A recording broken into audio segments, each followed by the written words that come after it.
3 years later, a shift of power was creeping across the continent, so subtle and unassuming that not many people took notice until it was too late. Some historians would say that it all started 1 year ago, when the Third Shinobi War was raging its way up from Fire and Earth countries to the central and northern areas of the continent, dragging late-formed alliances together in support of each other and increasing the simmering hate among newly made enemies. Kumo sold off a large quarter of its hidden chill territory to a faceless buyer, defending the grand trade of the frozen, barren land for the hefty price of 80 million ryu, by saying that hidden chill was costing Kumo more money to maintain than it could possibly ever return. Taking into consideration the scientific research done on that icy plain to study the animal and plant life as well as the terrible weather phenomenon unique to chill. 40 million was paid up front and 5 million would be wired to Kumo's account in the Lightning Country Central Bank every year until the payment was done. This sale happened when the Third War was simmering over the continent, about to burst completely in all its destructive might, and the wealthy, affluent and semi-industrial Hidden Lightning was gathering as much funds as it could to support its defenses. The deal that sold off a quarter of Hidden Chill, the larger quarter at the northernmost corner of the cold landscape that bordered the endless sea and included an unnamed peninsula, several small but habitably sized islands and whatever plant, animal life already existing within, couldn't have come at a better time. Kumo wanted to bolster itself in anticipation of the war and it didn't need the added stress of overstretching their ninjas over an unproductive chunk of land as well as Kumo itself. Doing so during the First and Second Wars crippled Kumo's attempts at effective retaliation. The Yondaime Raikage, was beaming throughout the deal. It was the largest-scale purchase of land in human history, and the buyer was so far unknown except for one name. Naruto. That isolated quarter of Kumo became a sovereign, land independent from any other nation, and any act of aggression by a nation or hidden village was deemed an international offense, as written in the binding documents declaring the purchased land its own territory not country. This document was made irrevocable together by the Kumo Council seal of imperial assent and the Raikage's seal, making it binding for also Kumo's many allies and dependents. This assumption that the quiet and forceful change of power from the venerably brighter side of the world to the detestable criminal underworld started from the chill acquisition is not entirely correct. It actually began 2 years and 8 months ago, when fewer and fewer street children wondered about Kumo and Snow, and less unhoused people from those two shinobi settlements looked to their respective leaders for aid. It baffled the military police of Kumo and Snow, enough to cause them to be wary of nefarious deeds occurring. The Raikage and Snow Daimyo, from their respective territories and utterly unaware of their joint orders, called for an investigation to see if their enemies were abducting their citizens. But that wasn't the case. The street children were merely being cleaned up and sent to civilian schools, sponsored by an unspoken of benefactor who also catered for their poor families, and the formerly homeless men and women that used to curl up in the dirtiest corners of society were provided decent accommodations, even-handed feeding and reasonable jobs of varying specializations from garbage collectors to house helps, all from the very same benefactor. They spoke of this person with so much gratitude and veneration, praising him for what he had done for them and releasing their boundless thankfulness from the bottom of their souls to whoever wanted to listen. Although providing a name or description was out of the question. They clammed up and spoke nothing of their helper's identity. Intimidation and interrogation did nothing. Absolutely nothing. The only things the interrogators were able to catch was that the benefactor was male and that he was followed closely by his most precious angel. Some called her his guardian angel, and they loved her almost as much as their generous helper. This loyalty wasn't unfounded. The unidentified patron lifted those people out a terrible situation when their leaders did nothing. It got to the extent that the Raikage and the Snow Daimyo dusted their hands clean of this annoyance, calling their ninjas back to handle other pressing matters. They weren't causing any trouble, rather helping make their nations better by taking up these menial odd jobs. And this savior, that refused to show his face and reveal where it was he got the riches to support hundreds of needy at a time was also none of their business. What was the harm? 6:22 a.m. Copper Pot Gang temporary hideout. Kumo. Feet raced down the second-floor corridor, making audible thuds but hinting at the apparent light weight of the person given their small stature and fleeting pace. The person hefted a duffel bag under each arm, looking far too large for them to carry on their own, nonetheless doing so easily. Their sneakers patted the wooden floor, turning a corner and ducking away from the sound of angered screaming following at their heels, gnashing their teeth when a door at the end of the hallway banged open and a reedy-looking man in a baggy shirt and tight jeans bellowed for the rest of the gang that he had found the little thief.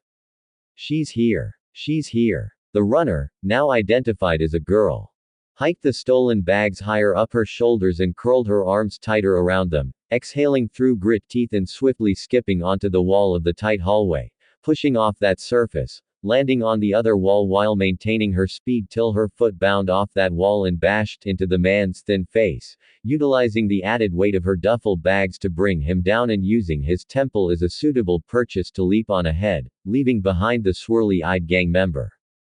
Copper Pot Gang's temporary hideout was nothing more than a termite-ridden flat slated to be demolished, as they were a bunch of low-level thugs for hire and could only rack in money from selling copper pot, a highly addictive and highly sought-after drug among Kumo's less fortunate. Naruto hated copper pot. He hated them with a burning passion, the gang and the drug. Today was the final straw. He was going to use them as an example to other drug dealers in Kumo. The girl skidded around another corner and tore past a staircase leading down, favoring a closed window instead. Approaching the window, her neon pink eyes caught her reflection. Her clothes were mostly dark, donning a dark blue shirt and black tracksuit pants with sneakers of the same dark shade, and over her head was a black ski mask. She leapt forward, leading with a brazen right foot and bracing for impact. Crash! Unknowing onlookers outside turned to the sound of glass shattering and stumbled back when a short, childish figure landed heavily on their feet, heaving two bags and barreling down the worn streets of Kumo's low-income district. The entrance of the hideout broke open seconds after she regained her balance and a wave of roaring gangsters flocked in her wake, waving crowbars and baseball bats, cursing up a vicious storm. "Move it!" the thief shouted, shoving through the shocked crowd. She vaulted over a cafe table, startling the early breakfast of the couple seated there, dashed over a melon cart, kicked over a trash can that summarily tripped a pair of gang members too close for comfort, dipped to her left and wiggled through the open front door of an unassuming laundromat, of which the door closed after her with a deceptively jovial jingle. The Copper Port gang, not realizing that they were now at the edge of Kumo's red light district, snickered at the girl's foolishness, taking their time to approach the laundromat. A few even separated to cover the back exit while some stayed at the front, surrounding the small business in their rugged numbers. 5 of them shouldered the door, expecting a barricaded resistance but messily tumbling in, much to the laughing amusement of their comrades. "Shuthu fuck app. Alla ya." One of the fallen yelled, an elderly-looking man with dangerous tattoos streaming down his face, neck and upper chest, which were clearly visible as he was only in a pair of pants and sandals, wielding a chipped war hammer in his right hand. "Keep watch. Done lay her escape. Right back at ya, old man." A faceless gang member called back, hiding his chortle and leaning a crowbar on his shoulder. "Now get a move on. Boss'll be back soon and none of us want him to know we let some kid sneak in and steal our cash." A grizzled man slapped the last speaker upside the head, grumbling. "Quit stating the obvious." Bystanders jerked at the brazen show of might from the gang, in broad daylight for that matter, wondering if they were going to get another midday execution today. The Copper Pot gang entered the laundromat and were met with a surprisingly serene business. The place wasn't doing exceptionally well, but at the same time it wasn't particularly struggling, having the wall to the left lined with freshly cleaned washing machines and dryers, the baby blue tiles scrubbed clean but still showing signs of several years of frequent use, and the eggshell-colored ceiling bore some cracks here and there, though nothing to threaten that the roof would soon fall in.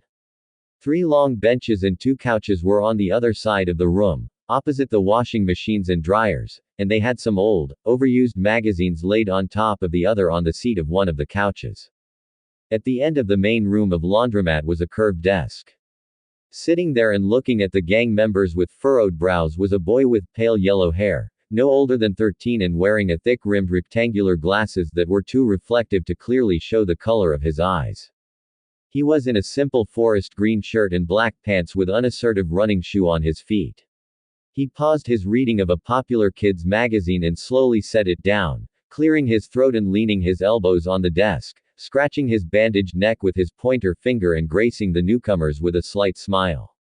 He motioned to the washing machines, nonverbally telling them to feel free to use them. The 5 gang members looked at each other, confused, until the oldest of them, the man with the war hammer, marched up to the desk and looked down at the child with a menacing glare.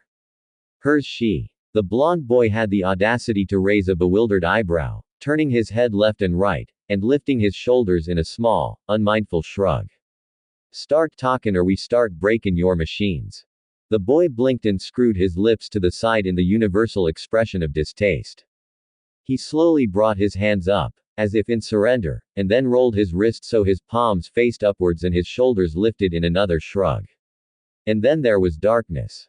The sunlight streaming in from the windows on either side of the front entrance were blacked out, bathing the building in inescapable darkness.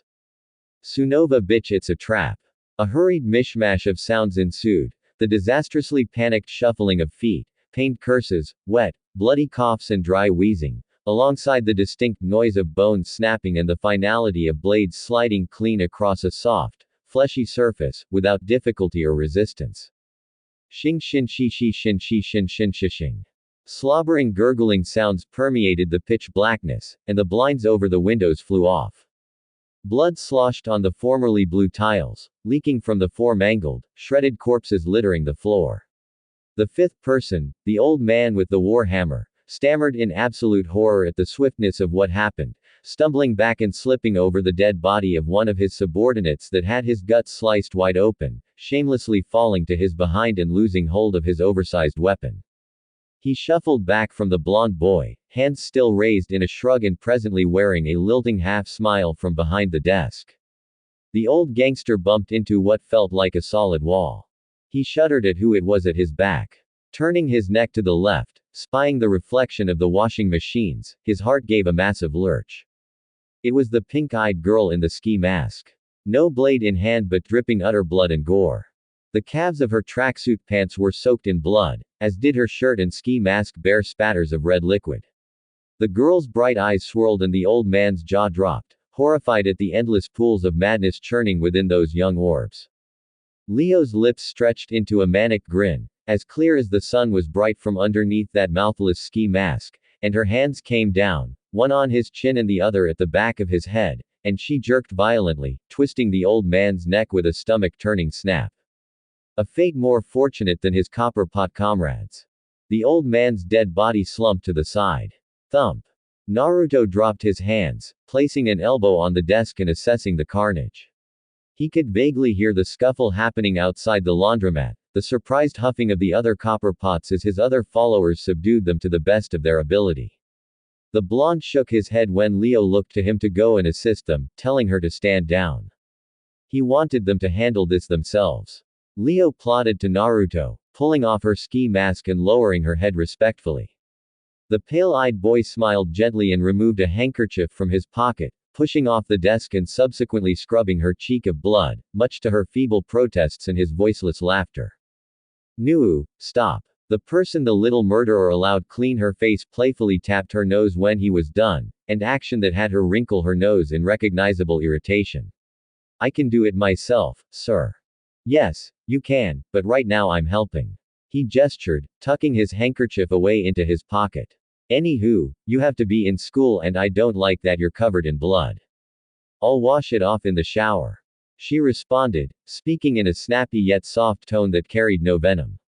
It was reminiscent to a gentle wind blowing through a calm meadow, and Naruto wasn't going to lie that talking to Leo soothed him. Something he didn't like was that she had forced herself into his current lifestyle, the darker aspects, that is.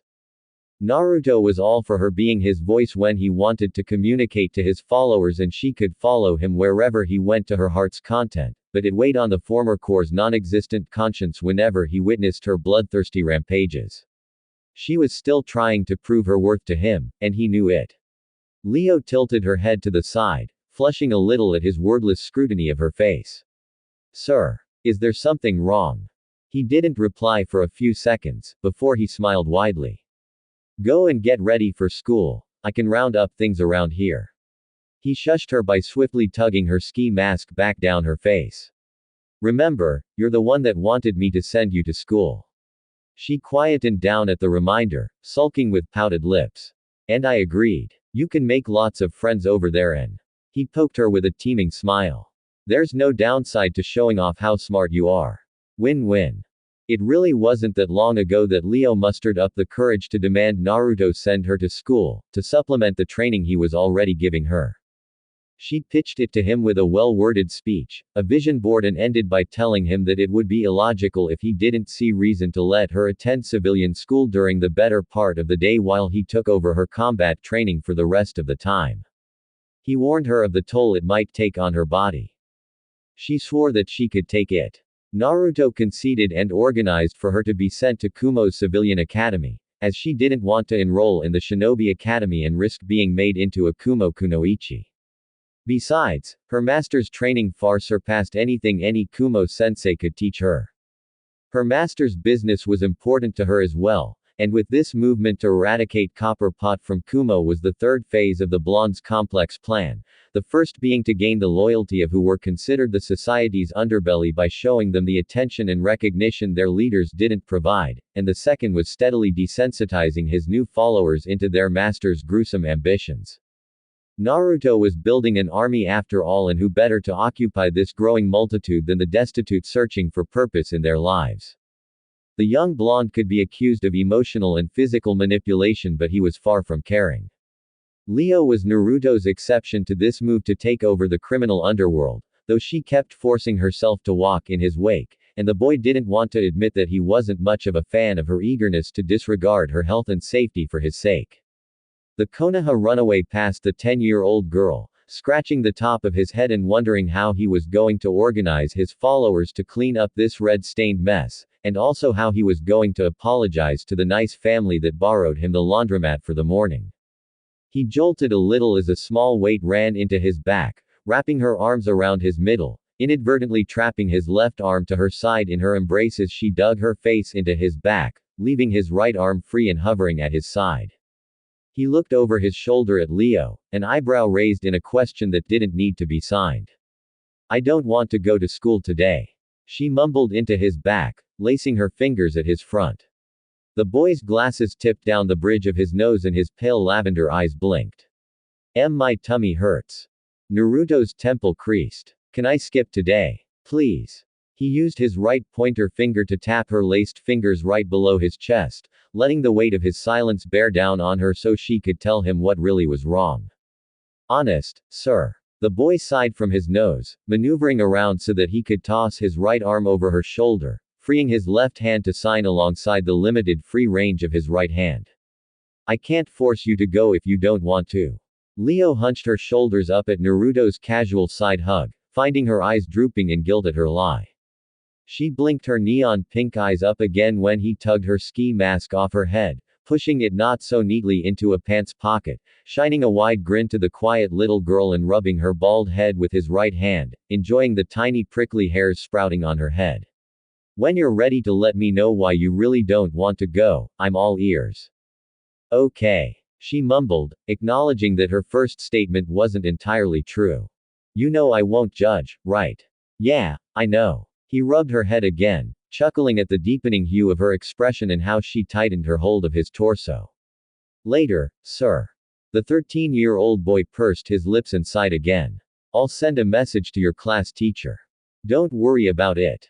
Of course, he wouldn't appear in public or to anyone outside of his followership with his real appearance, taking up his one from chill appearance in most of his dealings. The reason his followers knew him to be a remarkably literate 13-year-old boy was yet another tactic on Naruto's part. Bestowing a secret to them fostered their devotion, making it that he trusted them with his true face instead of continuing to hide his image. One would think that a faceless, ageless man that helped enroll children into school, found decent and livable housing for the formerly homeless, as well as acquired manageable employment for others would be even a little bit suspicious, but Naruto need only wave a few Ryu notes for those suspicious people to forget what it was they were thinking. Being the patron of 52 parentless children that used to scrap dumpsters for their daily meals and 36 other children with poor parents, who essentially did the same thing and were street kids from as far as they could remember, meant that Naruto's one from Chill persona had to make frequent appearances at the civilian academy for any little matter, whether those children got into fights or were scoring exceptionally bad in class. The faceless Mr. One went straight to the director's office or to the children's class teacher to smooth over the matter. The same went for those that did exceptionally well in class and were being referred to jump one or more classes. These appearances were low-key, attracting little to no outside attention and also visibly assuring the children under Naruto's patronage didn't feel neglected. More street children and homeless were flocking to Mr. One for help. Naruto would have felt the pressure if he wasn't so pleased. He unlatched her fingers from his front and was about to roll open a storage scroll, suck in as much of these dismembered corpses as he could, intending to scrub the floor of blood after that, but Leo stopped him. "Let me do that, sir. I don't want you to dirty your hands." The blonde scoffed at that.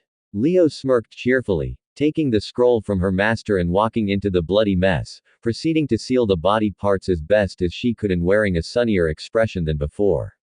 Just then, the entrance to the laundromat opened and a man in a ratty ski mask stood there, bowing his torso forward with a hand to his chest and the other neatly bent at his back. The boy with the Byakugan noticed splotches of dirt and scuff marks on his tattered brown cloak, panting raggedly in spite of his outward composure. Naruto didn't need to activate his Byakugan to catch the raw redness of the man's knuckles. "Boss," he called while in his reverent bow. The young blonde nodded his head for him to go on. "They've been handled, boss. And we let some escape, just like you wanted." The copper pot that escaped would get the message to their boss that Whisper Group was coming for him. One of the kids in Naruto's sponsorship came up with the name. Most of the children and the families Naruto was watching over had a good idea of what was expected of them, and they willingly dug deeper to prove their faithfulness. Naruto saved them from their damnable fates and went further, turning their entire lives around for the better and giving them a brighter future than they could ever dream of. The former core didn't lie to them that everything he did was from the goodness of his heart. He didn't word that he wanted their loyalty, but they gave it to him in spades. In a way, they at least appreciated that his kindness had some sort of catch. And that he didn't only throw money at their problems but also listened to them in their time of need. Some problems can't be solved by a wad of cash, after all. The man at the door, for example, was an ex-Kumo Chunin that had failed to capture a bloodline holder from Konoha, and was unfortunate enough to be the only survivor of his Chunin team. The fourth Raikage wanted to brush it under the rug and forget about the incident, but his council made sure the surviving Chunin was ruined beyond repair, seizing his bank account, properties and entitlements such as the health insurance provided to all ninjas of Kumo, forcing the man out of his home and into severe debt to cater for his sickly ex-wife and their only son. Naruto came as a ray of light that dazzled this broken Chunin, raising his situation in steady stages. First, finding the man a good one-room apartment room that had most amenities ready for use, such as a stove, clean water running from taps, a heater and a radio, among others. Then the blonde boy paid for the Chunin's ex-wife's hospital bills straight from his pocket and arranged for their son to be sent to school with everything he would need to learn. At first, the former Chunin didn't want to accept the boy's help, until Naruto proposed he work for his new entitlements: ex's hospital bills, kids' school fees and appropriate housing, starting his work as one of Naruto's eyes on the ground, reporting back anything of potential worth. On the side, and whenever he was ordered by his boss, the Chunin could work among Naruto's soldiers. Just like now. The young boss graced the Chunin with a pleased smile. "That's good. Well done." The caked Chunin bowed again, accepting his boss's appreciation gratefully. "Witnesses. They're cooperating, boss. Nobody'll say nothing." "Wonderful." The man eyed the red-painted scene inside the once pristine laundromat, briefly watching Leo as she stepped softly on the bloody floor to gather errant body parts and seal them into the scroll. "I can send for the cleanup squad, if you want, boss. Miss Leo doesn't have to bother herself with this." The blonde boy gave the girl the chance to reply, which she did by picking up a floppy arm and pushing it into the scroll. "Aren't they busy cleaning up the mess outside? It's not nearly as striking outside." He couldn't help curl his lips, both in disgust at the scene and in fear at the child so casually picking up body parts. Fine then. Thank you, Yuji. She straightened up and tossed the scroll to the man, turning to her master after she did so. The Chunin named Yuji dipped his head in a nod and left to call the cleanup squad, who were just about done disposing the last dead gang member into a garbage bag. What are we doing next, sir? Next. She nodded. Next, you're going to bath and change your clothes. Leo self-consciously looked to the pocket where Naruto was keeping her ski mask, and this made the young boss quirk an eyebrow, humming to himself when she was unable to hold herself from covering her mostly hairless head. All right. After that, what's the plan? He was unmoving for a moment, studying her as she hiked up her shoulders and slinked to his side, away from his rapt white eyes. His gaze trailed with her without turning his neck, peering to his side with gradually rising curiosity when she gripped his elbow in her hands and hid in his shadow. Her shy motions weren't unusual, it was how she didn't want him to look at her that got him worried. Well, I was going to visit some shops, the ones that are ready to pay me appreciation money. He air quoted. Those shops were mostly small retail businesses and craftsman stores that benefited from Naruto's kindness, and now wanted to begin paying their savior to continue to look kindly on them. This had been going on for a while and made up 20% of where Naruto got his money, which in turn would be set aside to complete the payment of the chill acquisition. Speaking of the chill acquisition. Then I was thinking of finding some missing ninjas and cash in on their bounties, but now that you don't feel like going to school today, we're going to do something extra tedious and super boring. He felt her groan run far down into the bare depths of her soul, and that pleased him so very much. She tucked herself further into his side, clinging to his arm and making him pause for a bit longer, pursing his lips. Every so often, she glanced around to look at his hands signing the words he couldn't express. Construction's being done in chill. We're seeing how far along our people are, give them whatever it is they want to build the new base and help out however we can. She grunted sourly, mumbling between petulantly pouted lips. Would have preferred hunting missing ninjas. Just saying. Some other people can take care of that. Don't even worry about it.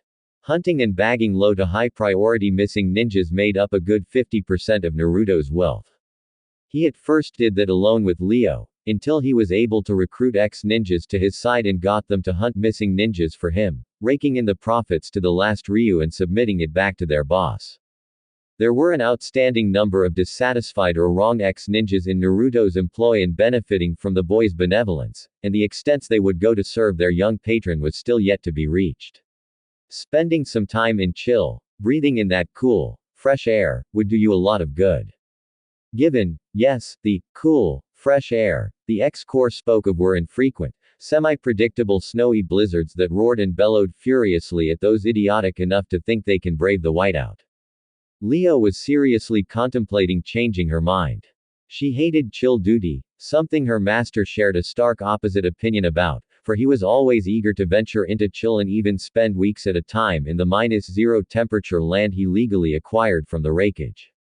Chill was their longest-lasting hideout from root after all, it held a certain significance to her master.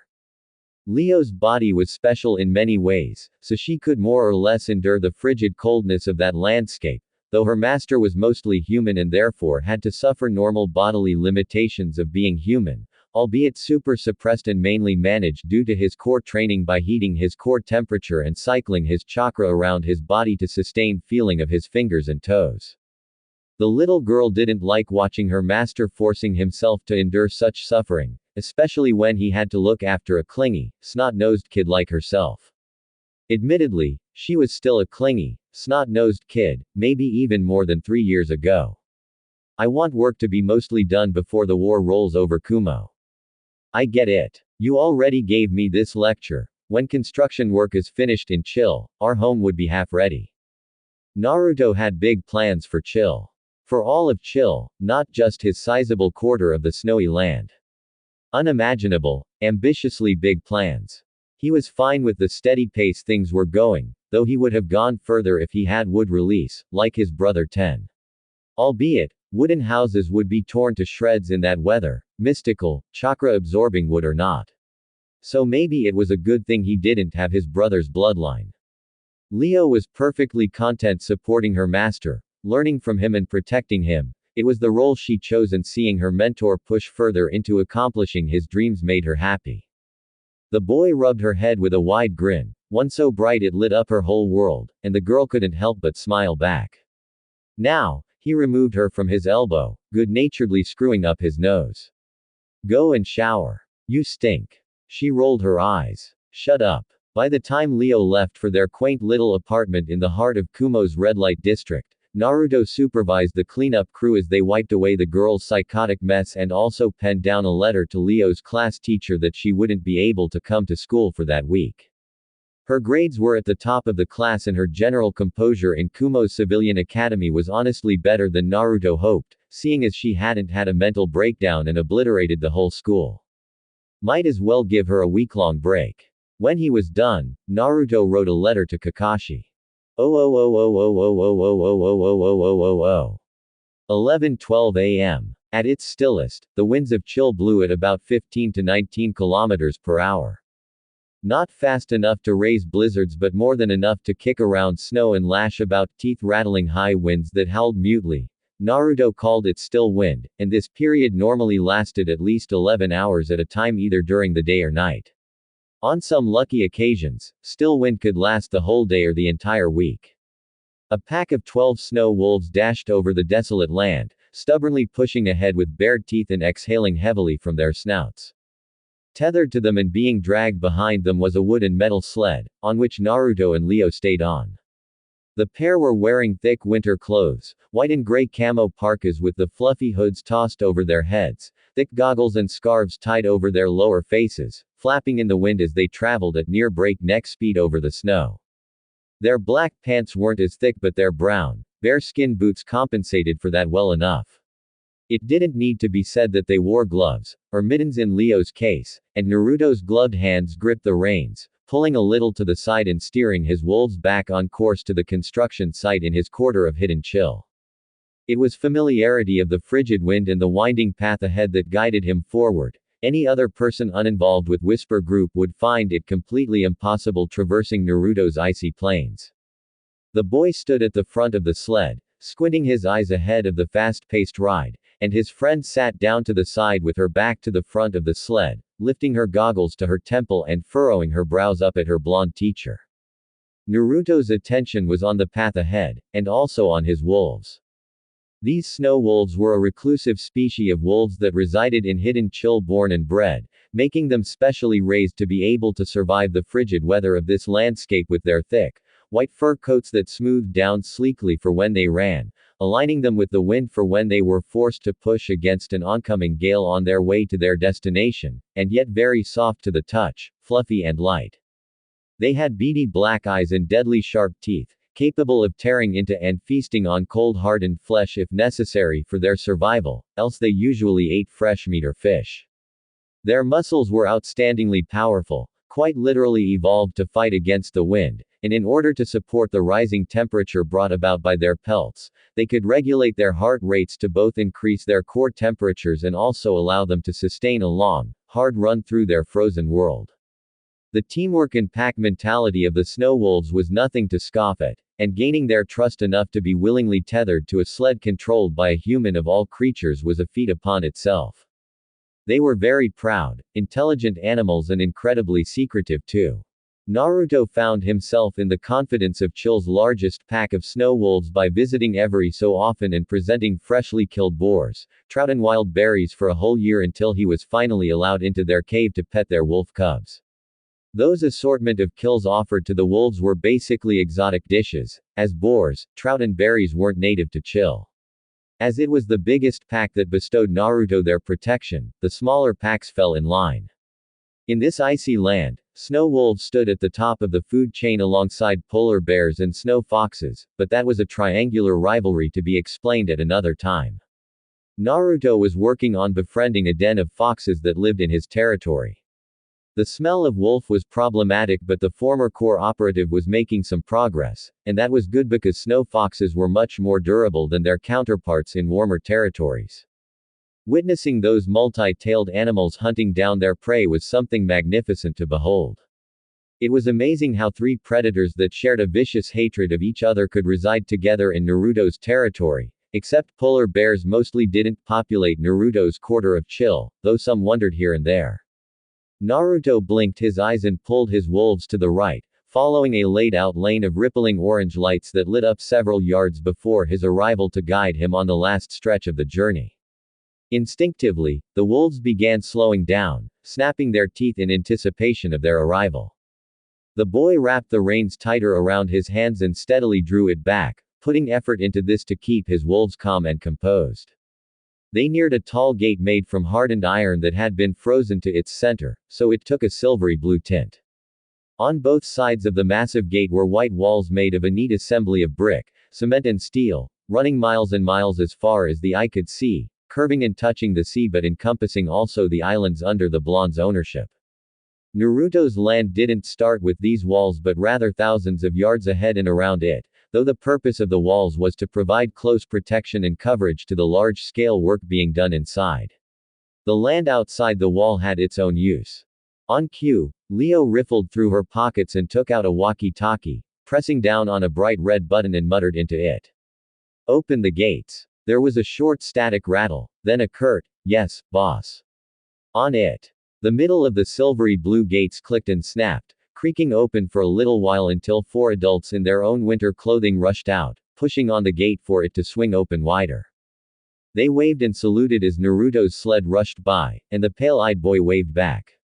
When he and Leo were finally in, the ninjas charged to protect the builders closed the gate, ensuring the several locks banged shut and the protective seals remained operational. Naruto whistled, pulling left as he did so, and the wolves took a hard left, going around a makeshift roundabout and pulling up to the gatekeeper's building. He unwound the reins from his hands and Leo hopped out of the sled, marching to the wolves and letting them out of their tethers one at a time, accepting their jovially appreciative licks with a humming laugh. By the time she was done, the wolves dog-piled her, making her laugh unabashedly as they swarmed her in their barking frenzy. The boy got down and nodded to the ninjas that jogged up to him, stopping to fall on one knee and bring their fists to their hearts in their bow. "Boss." This group of some 20 or so ex-shinobi were dressed in different sets of warm clothes, mainly colored white, ash or blue so as to match the landscape. Naruto pushed back his hoodie and brought his goggles to casually hang from his neck, but the scarf around his mouth stayed. He rubbed his gloved hands and used his hands to pat the shoulders of one of the ninjas kneeling before him, politely telling them to get up. The person Naruto touched got up, mirrored by his comrades, and bowed profusely as he shifted back a respectful half-step. "Welcome, sir. How was the trip?" "Refreshing. I've always liked how clearer my thoughts are here." He surveyed the condition of his people, smiling kindly to them and signing to the ninja at the end of the row. "Hope you're managing okay in this cold." The one he was looking at, a teen wearing a hunter ninja mask that pleaded for his boss to send him for guard duty in chill, bobbed his head, motioning back. "This cold is nothing." Naruto snorted at the older teen's scoff. The deaf boy continued, admitting, "Everyone is so nice. Chill duty is way better than hunting missing ninjas. Let's see if you'll think the same when winter comes by." The boy's eyes bugged out, making exaggerated hand gestures to emphasize his shock. "Wait. This isn't winter." Instead of answering, Naruto sent the boy a wide smirk. Dread filled the teen. Naruto had, in every sense, picked him up from the gutter and gave him a new life. The boy had been a shooting star among Snow's ninja ranks, rising from Genin to Chunin when he was 14, then from Chunin to Special Junin by the time he was 15, until his career was set ablaze by the end of a certain mission, where a comrade set off a bomb close to his face. The result was parts of his face getting seared off, severely scarred skin tissue of his upper body and the loss of his hearing. He was deemed a lost cause, given only the bare minimum treatment and erased from Snow's records as a shinobi. Being an orphan made it far easier to disregard his existence. Turned out that the one that had blown up the bomb was a relative of the Snow Daimyo's royal advisor, and whether or not it was accidental or not was up for debate. Tadao Usagi was one of Naruto's highest-ranked and most skilled follower. "Sir." Leo called, heaving for air over the fray of white fur and wagging tails. This mass of soft fur and harmless nipping was overwhelming her. A hand reached out of the skirmish and grasped at nothing. "Alf." So much fluff. Ack. They were mobbing her for treats the little girl just didn't have. Help me. Sir, help. Naruto did so, turning to his student and curling his lips into a shrill whistling. The wolves all paused, lifting their heads in unison and flicking their ears to the familiar sound. Their black eyes snapped to Naruto and the boy bent down, beckoning for them to come with one hand held open and the other reaching into his coat. And they did. All 12 of those tough beasts. The boy grunted with a grin as the first 3 slammed into him, lapping at his face, while the rest came around his sides and back, pawing at him and nibbling on his winter jacket. The white creatures barked and yapped, clamoring their master for their reward amid the chuckling enjoyment of the boy's people. He laughed with a stuttering breath, withdrawing a handful of jerky from somewhere in his jacket and standing up over the wolves, holding his hand above his head and whistling again, this one more drawn out and lower in pitch. Even at 5'2", a relatively average height for a 13-year-old boy, the snow wolves still reached his chin as they collectively sat down around him, wagging their tails and letting their tongues loll free as they panted. He clicked his tongue audibly and whistled, tossing jerky to each wolf. The animals caught it in their teeth and bent down, beginning to properly gnaw on the meat. It was tough enough to exercise their strong teeth and jaws while also tasty for the effort to be well worth it in the end. The boy pat the head of one of the wolves and she growled, harmless but somewhat annoyed at being disturbed while she was working down her jerky. He smiled with his eyes closed, not at all intimidated by the chilling sound of an irritated snow wolf, which made some of the boy's loyal ninjas cautiously reach for their weapons, even though they knew better.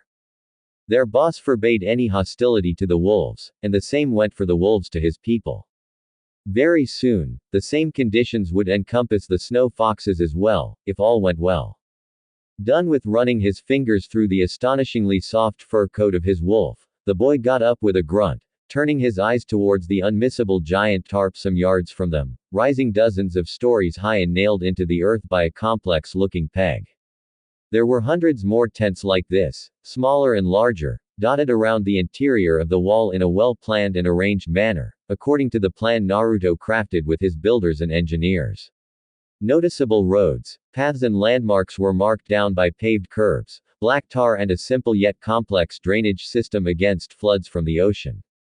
Snow and wind beat against the tall tents, making an eerie flapping noise sound beneath the recognizable clamor of hammers clashing against metal, wood being sawed and yell words called above the din, coordinating the building effort. Naruto could already see his dream home take a more definite shape. Houses, apartment buildings, restaurants and diners. A grand hospital paired with a fully stocked pharmacy. Food supermarkets and clothing stores, parks, recreational centers. Indoor and outdoor combat arenas, orphanages and retirement homes. Smithies for weapon makers as well as household uses. Woodwork building for carpenters and other artisans, an electricity company that distributed power coming from strong wind turbines and managing the storage of emergency power in every building on the unlikely occasion the turbines collectively became faulty. Water distributing pipelines were already embedded in the ground and running clean water into houses, daycares, kindergartens and higher specialty schools that would be split between teaching his soldiers and his civilians. Farms of all kinds and all manner of natural resources caked beneath the earth, waiting to be discovered. Then, right in the middle of this sprawling society, serving as the beating heart and vital nerve center, was the administrative building. This place might actually be a training ground for an army, but it was also the hopeful home to the hundreds in Naruto's care, which was why those involved in the building and designing of the place were beneficiaries of Naruto's that truly wanted to build the grand home their master promised. Construction didn't start 1 year ago, when Naruto formally acquired the rights to his quarter of Chill. No. It began 2.5 years ago. One would ask how someone could sustain such a widespread construction effort in such a deadly part of the world. Where was all this money coming from and how did Naruto manage to maintain the secrecy of the construction work being done? For the latter, it was the same as entrusting his true identity to his people. No one affiliated with Whisper Group told a soul to outsiders. The members of the progressively expanding gang purchased building supplies in bulk and transported it into the frozen land using a private route shielded from wondering eyes. In the case of the former, The work initially got off the ground using the 50 million Ryu Naruto extorted from Gato, using that hefty sum of money to also bring people out of poverty and send children to school, until the boy branched out to other income streams when it became evident that doing so was crucial to his ambitions. 50% of the funds were the bounties of B to S rank wanted shinobi, 20% was appreciation money from his people, 20% were millions of Ryu in cash stolen from big gangs from as close as Kumo to as far as Waterfall Country, and the last 10% came from the ransoms of high-profile rival gang members or their bounties if those gangs refused to pay up. Of course, a certain amount of the money was being saved away, invested back into his people's businesses and invested into real estate, particularly housing and snow. Accountants in his patronage rigorously tended to his accounts and properties. Naruto's eyes didn't just look at the present but also to the future. Right now, many of the residential houses were completed and loaded with the basic essentials: water, lighting and heating systems, ready for people to move in any moment from now. Roads winding inside the wall, sentry posts stationed outside, carefully hidden in the snow, and the last dozen wind turbines meant to be the main source of electricity were being driven into the ground, supporting the first 48 turbines already whirling in the wind. Solar energy or hydroelectric dams would have been an option if not for the nature of the environment, and Naruto didn't want to risk using diesel generators in this kind of cold. He whistled, idly scratching the top of the head of the female wolf he was formerly petting, finished with her treat and trying to weasel more from the blonde boy. Two other wolves licked his other hand for remnants of jerky on his glove, while the others ran around their master or skipped into the growing hideout. Leo went ahead and handed the head guard some scrolls, containing food supplies and extra blankets. There were excess building materials on ground, so Naruto didn't need to bring any more. The head contractor jogged up to him, his assistant scampering at his back with rolls of numbered blueprints hugged to her chest. "Chief. Hello," he called, skidding to a stop and dipping his head in a bow. No matter how many times Naruto came by, the contractor always rushed to him with the same sincere greeting. The boy waved. "Hey there." Getting right down to business, the man provided Naruto with a binder and a pen. The blonde flipped it open, not minding when Leo peered around him to get a look at the document. "We've concluded construction of 73 houses. These are all the houses we've finished, hooked up to electricity and hot water." He gingerly indited the spots on the map inside the binder, drawing a circle with his finger also on some 20 areas. The signal towers are having a difficult time transmitting because of this terrain. He picked his words carefully, wincing when his boss furrowed his brow. "A few more months and we'll figure out a way to maintain a signal at long distances. The engineers are fully committed. At the moment, the signal towers couldn't transmit signals further than 5 miles outside the walls. The young boss trusted his engineers to come up with something. They did so in nailing the wind turbines into the ground in such a way as to withstand being torn out of the earth by the high winds and also supply electricity, so Naruto didn't think his belief in their capabilities were misplaced. Back to the completed houses, what's left are the seals. He recited the seals needed off the top of his head. Fingerprint alarm lock seals for the doors and windows, barrier seals for the doors, windows and walls, and a windbreaker seal for the wind. Windbreaker seals were similar to barrier seals except that while the latter protected against physical, human threats, the former formed a bubble of chakra that made it so that errant gusts of wind didn't find its way into weak spots of the house, preventing the building from being ripped out of the ground. There was a much larger version tattooed to the interior of the walls. The guard ninjas went back to their posts. Aside from that, all other construction work is coming along nicely. Naruto snapped the book shut and Leo collected it from him, freeing his hands to sign and for the pink-eyed girl to interpret for him, as the contractor and his assistant didn't know sign language. "Let me worry about seals, Arata. I've got a friend." Naruto's first follower twisted her face, questioning that last sign. The blonde repeated it. "Friend-ish." Leo snorted, whispering to Naruto.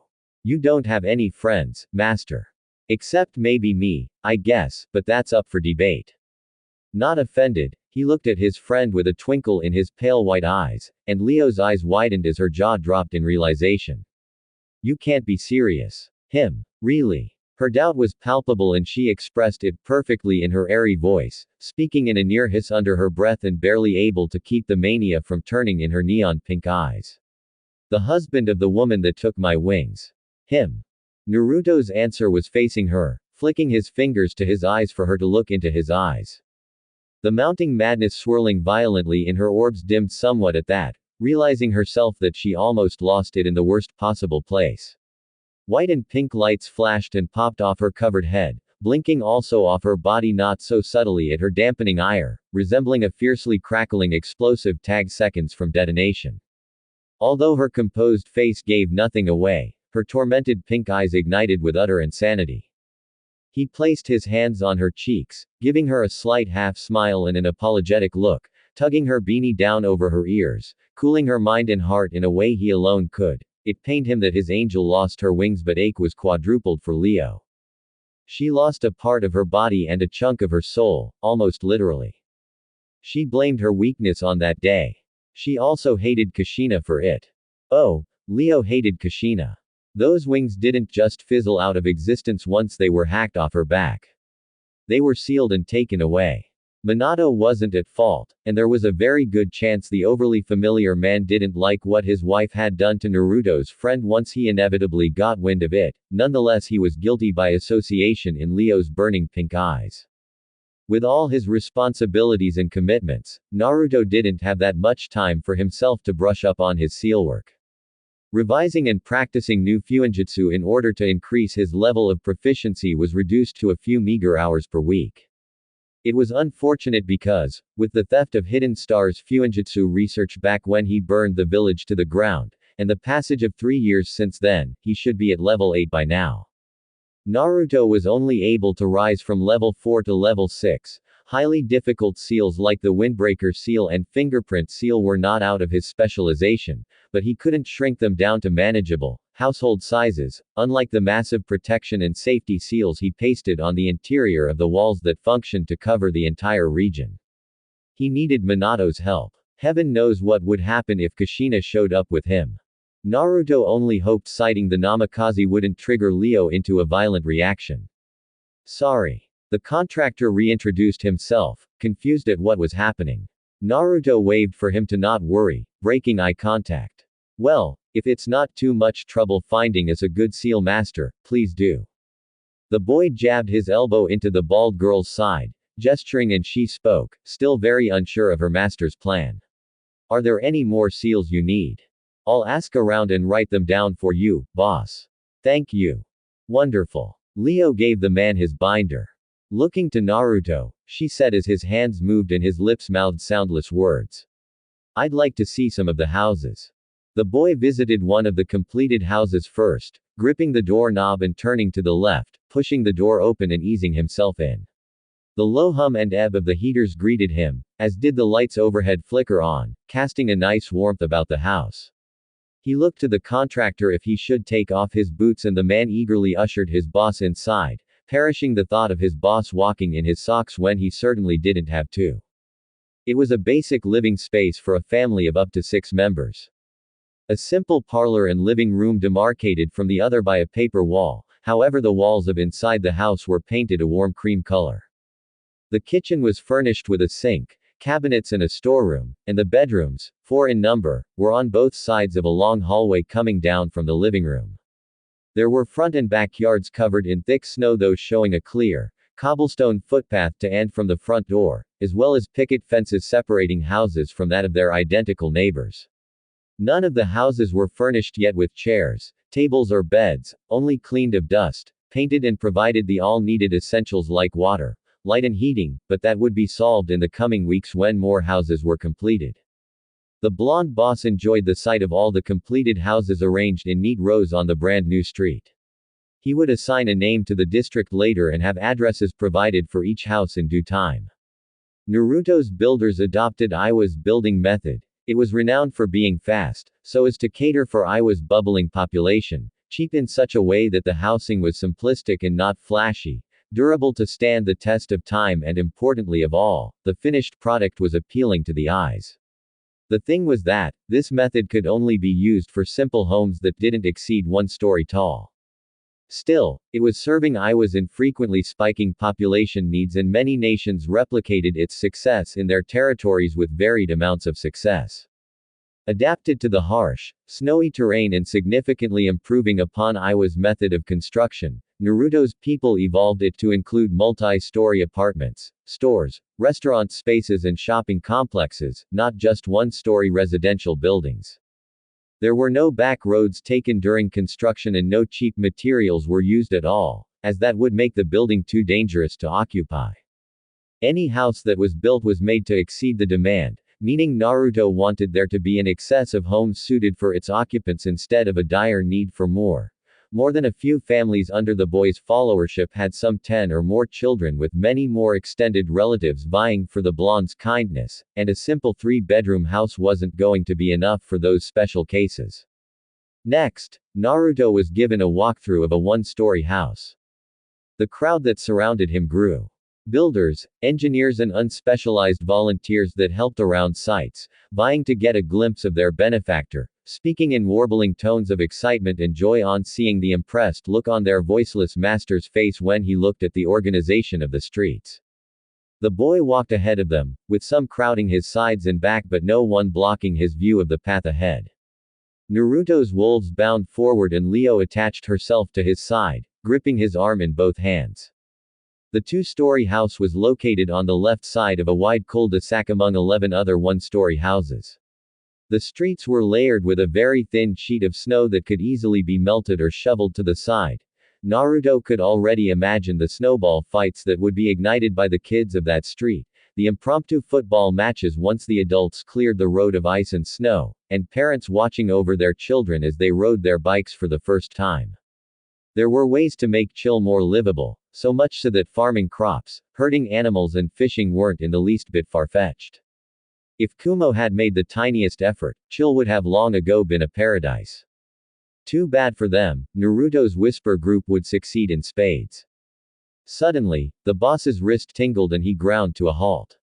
The people congregating around him stopped also, surprised when their boss screwed his face in bewilderment and wondering why. The seal on Naruto's wrist was a code alarm seal, and similar seals were drawn on 2 trusted followers that permanently resided in Kumo and Snow Country. They were forbidden from using this seal at all unless it was an emergency on a scale that would endanger Naruto's beneficiaries. The seal buzzed in irregular intervals and Naruto's eyebrows shot up as his eyes enlarged at the message.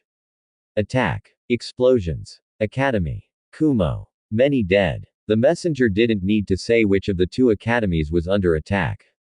Civilian Academy. Naruto ran for full tilt the gate, lowering his head and speeding with his arms flying behind him. He licked his lips and whistled, a short and sharp trilling sound that told his wolves that he wasn't playing around.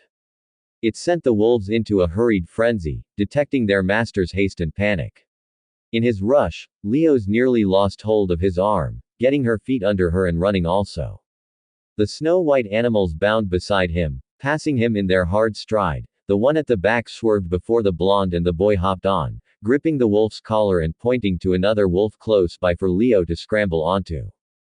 The girl snapped her eyes to him and he glanced at her, just barely for her to comprehend what was happening. Open the gates. Her own hands clenched her wolf's collar, gnashing her teeth with a curse. If only she had her wings. If only she went to school today. She flicked her neon pink eyes to her master.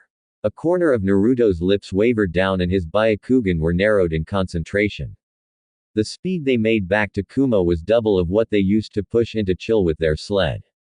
Except for the noise of heated exhales from the pack of snow wolves, the low wail of wind passing their ears of a brewing snowstorm in the coming hours and the fleeting crunch of snow underfoot, there was complete silence all round. Oh oh oh oh oh oh oh oh oh oh oh oh oh oh oh.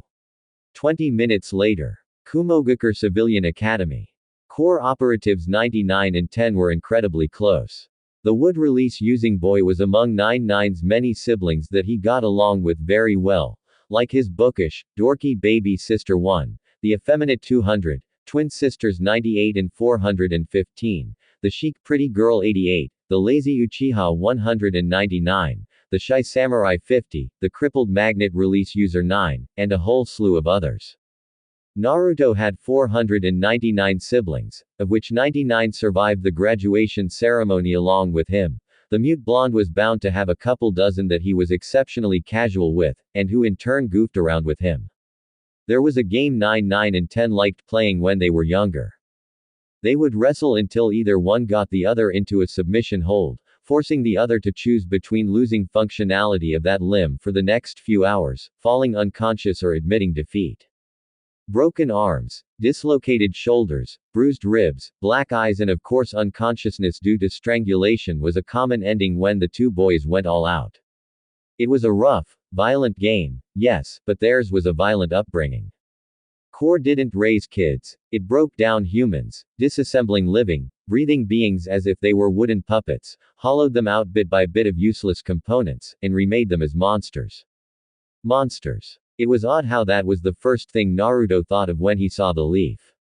The leaf was lush green, as if freshly plucked from a tree, rounded with a pointed tip.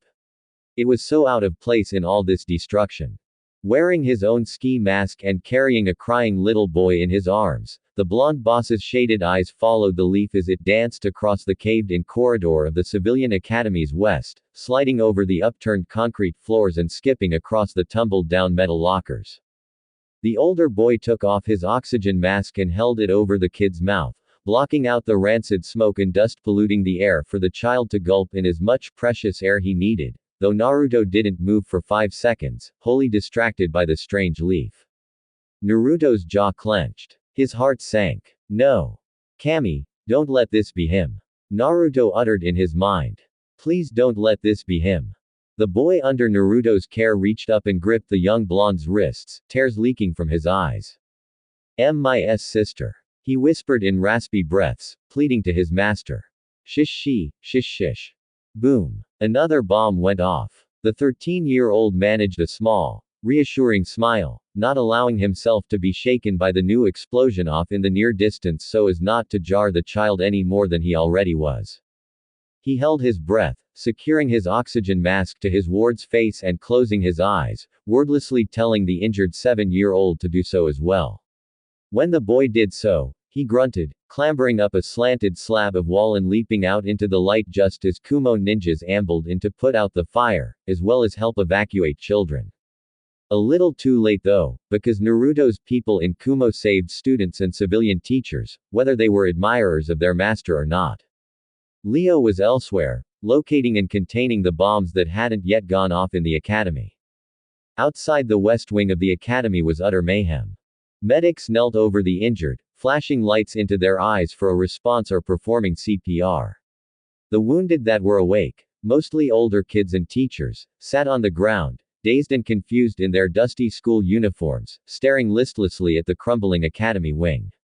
Any teacher that had their wits about them tried to coordinate the shell-shocked children away from the rancorous confusion. Sirens wailed over the cries of younger children and ninjas trooped head first into the thickest of the flames, blocking their nose and mouth with the crook of their elbows to ward off the dust, squinting and bellowing as loud as they possibly could in search of any survivors. Naruto landed close to a Kumo medic and gently laid the crying boy on the ground. The medic, a dark-skinned, white-haired lady that seemed to be in her late 20s and having a Junin vest over her torso, snapped her eyes up to the ski mask wearing boy but diverted her attention down to the child that was left in her able care. The former core's eyes caught another green leaf fluttering gaily in the turmoil, landing on the back of the hand of an unmoving person, lying there on the ground and covered head to toe in a blanket. Dead. Naruto swore once again. Kami, don't let it be him. He jumped forward and vanished in a blur of speed. He found him at Warehouse X, a forgotten root bunker at the outskirts of Kumo that was deemed compromised sometime during the Second War when allies of the Raikage raided a different bunker 5 miles away from Warehouse X. Now it was gathering dust, rusting and decaying in its remote location underneath the hermitage of a long-since dead monk. The mute boy took off his circular sunglasses, folding them and tucking them into a front pocket. He yanked open the trapdoor inside the hermitage, studying the frothing darkness inside for a moment, before marching down the hollow emptiness of the earthen-walled staircase leading straight down to the bunker. He didn't have much time to change his clothes since coming back to Kumo from chill, only able to take off his parka, gloves and change his boots in favor of ninja sandals. His scarf was still wound around his mouthless ski mask and his goggles dangled from his neck. The boy removed his ski mask, rolling it neatly and pushing that into the back pocket of his unassuming black pants, running his fingers through his hair and confirming that his bandages were tightly bound on his hands. The trapdoor snapped shut on its own, washing infinite blackness over the expressionless teen. He stopped at the bottom of the stairs, tipping his head back to examine the ceiling. TZZTZZT. Fluorescent lights stuttered on, blinking from age but stubborn to work in spite of the years unused. Naruto proceeded and his footsteps scarcely made a sound, halting once more at the simple steel door at the end of the corridor. The Leaf Village's symbol was proudly etched on the metal. The former core ninja found a flickering frown cross over his face, setting the palm of his left hand on the center of the carving and furrowing his brow, concentrating. Click, click, snap.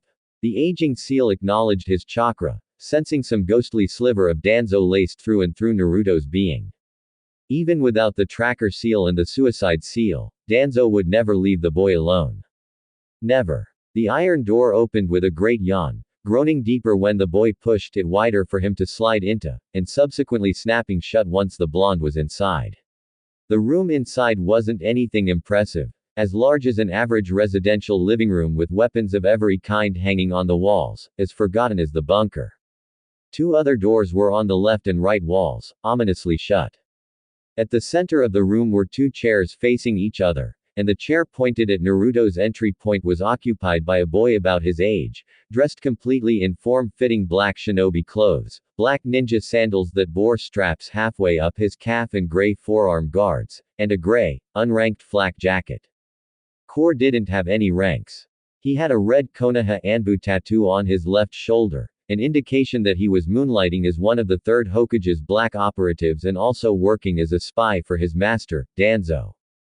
The boy had deep brown, short and spiky hair, and large black irises that were ghoulish enough to intimidate the emotionless upper brass of Root, having a unique Hittite that resembled an incomplete helmet over his head and an eggshell-colored mask clipped to the right side of his belt. Instead of a customary tanto, a sword was strapped to his back, as well as the traditional kunai and shuriken pouch, combined into one single pouch, was wrapped to his right thigh. Core Operative 10 had a pair of headphones over his ears, leaning back in his chair with his legs stretched forward, ankles crossed and eyes closed. In his pale hands was a cheap music player and his thumb kept tapping for the next song. His face was screwed up in irritation. He didn't seem to like the song he was listening to. Naruto eased himself onto the chair across from 10, getting the wood release holder's attention with a jolt that would have been surprised if the other boy wasn't expecting his brother to come down and meet him. This killer bee guy is horrible. His music is anyway. He's so bad, he tried to rhyme beat with cool, like a crazy person. Meanwhile the actual beat itself is so trashy it sounds like he sampled a garbage collector farting on a piano.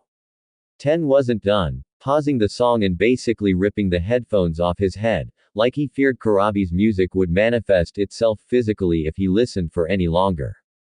Dude's lyrics are so bad, I get it. Naruto cut in, rigorously screwing a cap on his emotions. He signed. His music is an acquired taste. So, 10 drew out, a wiggling smile playing on his lips, excited to be seeing his brother after 3 long, vacant years. Have you acquired the taste for B's music? Heck no. B's songs are so bad that if you listen carefully you can hear his producer weeping in the background. See. The brown-haired boy exclaimed, glad to be on the same page as his mute brother, happy that they were picking up where they left off. I have no idea how this guy had fans. He reluctantly changed the subject to the matter at hand, and his expression softened to convey his sincerity. I didn't want to hurt those people. Your people, I'm guessing, but that was the only way I could draw you out. He gestured to a stone-faced Naruto with his hands, half smiling regretfully. And look. It worked. 99 had questions, and he asked them. How did you know where to find me? Honestly. 10's hands flopped to his lap and he shrugged. I didn't. I kinda just hoped you were in chill, somewhere, and that you somehow had important business going on in Kumo. And since it's virtually impossible to search through chill no matter how many people Master sends, I took a huge risk. Since Hidden Star, Root's second blind spot, was battered for the next few decades, what was left was Hidden Chill. Danzo had his hands full with mobilizing his core to tug at several strings to tip the war in Konoha's favor, and since the War Hawk feared 99 would use the fray to sneak in for the kill, he also kept a good number of his core around him at all times. 10 sealed away his headphone and music player, saying, "One said it won't work. Ha." He snorted, getting some sort of hilarity at the chaos he brought to Naruto's plans. Wish I could see her face now. The blonde tilted his head to the side, stating in no unclear gestures. You're alone. You too. 10 hummed, crossing his arms. Was it your idea to bomb the school? 10 curled back, revolted and truly offended. Of course not. I'm not some psychopath. Danzo gave the order and 10 obeyed. That didn't make him a psychopath. It didn't. Naruto's unmoving silence displayed his doubt, but who was he to judge? Everyone in Core was insane in their own creative way. How they managed it was another thing entirely. Back in Kumo, Leo found another clay bomb in the east wing of the school and carefully encased it in a humming white-pink sphere that manifested out of thin air, rising from her cupped hands. 6 more clay bombs hovered about her, coated in the same ethereal light as the one that rose from the little girl's hands, diffused and contained in chakra spheres strong enough to withstand them exploding. Leo flinched, looking up when the ceiling groaned downwards.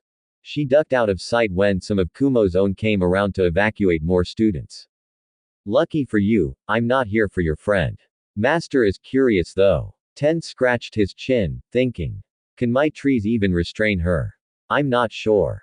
Leo's chakra was too light for it to be earthly. 0 density. 0 mass. Weightless. Yet somehow, it was packed with a lot of power, more so than any known sage art. That was how Kushina Uzumaki described the chakra of the pink-eyed girl, explaining why exactly she was unable to snag a sample during their extended fray inside the crater or when he chains bound the girl in a cocoon. Something the Uzumaki princess didn't disclose about the failed mission were the otherworldly wings in her possession. Naruto snapped his, moving his hands and soundlessly mouthing. Worry about capturing me first. Right. Yeah. Do I even need to ask though? Your run-ins with Kakashi, Kushina and Yoshino make it pretty clear how badly you want to keep making Master sad. Naruto's right eye twitched. Stop being dumb and come back home. We all miss you, 99. He begged his voiceless brother to listen to reason. You know one cries herself to sleep because of you. 2's gotten even worse since you left, thinks he's subbing for you till you come back. Come on, bro, let's go home. Do you know how this is going to end? 10's shoulders drooped, disappointed. Tell me, how do you think this is going to end? I'm going to choke you out. That's so. 10 laughed. You're going to choke me out. Seriously. Naruto's eyes turned up in a false, lipless smile. You make it sound like it haven't done it before. I remember almost snapping your neck. 4 times. Suddenly, 10 didn't feel the humor in his brother's previous statement any longer. A terrible chill ran through him at the soulless stare fixed on him from his brother. Those 4 times, 10 made the unfortunate mistake of hurting Kakashi's feelings, right in front of Naruto. Kakashi wasn't in any way involved this time, but Whisper Group's boss wasn't in the best mood given the events occurring in Kumo thanks to Brother 10. The ninja sent to apprehend the runaway decided to act first. Naruto's chair warbled with life and enveloped the mute blonde in tree branches, only for the snake-like wooden limbs to harmlessly pass through the seated boy and instead wrap around itself. It was a fluid, seamless trick. 10 hissed under his breath, sitting back in his chair and mumbling to what seemed to be an empty room, for Naruto essentially cancelled his presence altogether. Illusionary clone. Neat trick, bro, barely saw it happen. Your body substitution and illusionary clone are better, if that's even possible. Not for a single second did 10 think Brother 99 was slacking off on improving his skills, both mind and body. Being made mute from a sparring injury that wasn't at all properly treated, getting permanently scarred on his hands and feet due to constantly being made to practice an illegal chakra control technique, and enduring hellishly unspeakable on-field damages didn't stop 9-9 from elevating his skill set. What could possibly stop the blonde from bettering his abilities? 10 wasn't so idle these last few years either. No. 10 had been busy. Have you gotten faster? The real Naruto casually strolled out from behind the wood release using teen, as if oozing out of the core boy's shadow. He placed his hands on Ten's shoulders and looked down on his brother as the large-eyed boy tipped his head back to beam widely up to him. He thrummed, pressing his last question harder. Naruto raised an eyebrow, closing his fingers tighter on his brother's shoulders. His unspoken response echoed soundlessly within the confines of the underground bunker. What do you think? Want to see something even cooler? 9-9 didn't deem the other boy a reply. 10 clapped his hands together, flaring his chakra and forcing the mute blonde to leap away a handful of yards away, turning his head around and gnashing his teeth at the transformation happening all around them. The bunker shuddered and quaked down to its very crumbling core, reacting accordingly to the wood release holder's uttered jutsu. Wood release. Fuinjutsu, temple seal of the first Hokage. An unknown force pushed the bunker from beneath, shooting it out of the earth and wrecking the hermitage as it burst up. The concrete ceiling, walls and floors fell back as the bunker was lifted up by a mighty tree, replaced by wood that expanded far and wide, opening the space further by vaulting the ceiling to what looked like 10 miles high. There was a mountainous wood carving of a six-armed lady at the end of the room, where Naruto was facing. All 6 of her eyes were closed shut and a gentle smile turned her lips up. 10 had his back to her, hunched forward and hands now threaded in a snake hand seal. The new, spacious area had no doors and now windows, though somehow illuminated by sunlight. Outside, a great tree with a wide base and evergreen leaves easily hefted the building in its branches, impossibly towering over the terrain. In Kumo, Leo became agitated. Frantic. Panicked. She couldn't sense her master anymore. Inside the sealed temple, 10 separated his fingers from the seal. What did you say about choking me out? Naruto surveyed the arena, idly rolling his shoulders, opening and closing his hands to get more blood flowing to his fingers. That I'm going to snap your neck. Have you already forgotten?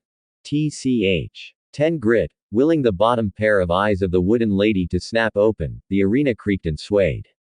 Byakugan. Naruto called in his head, roving his all-seeing eyes about in search of the effect of the wooden lady opening on pair of her 3 sets of eyes.